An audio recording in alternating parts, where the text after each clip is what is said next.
Alam niyo po, pag may inalis ang Diyos sa iyo, laging mas maganda ang ipinapalit ng Diyos.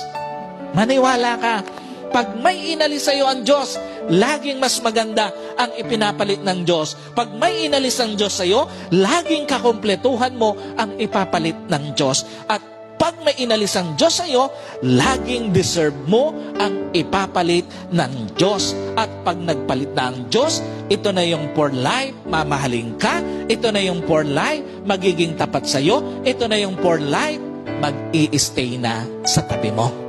Ang kailangan mo lang gawin, gaya ng sinabi ng Panginoon sa Israel sa pamamagitan ni Isaiah, forget the former things, do not dwell on the past, see, I am doing a new things.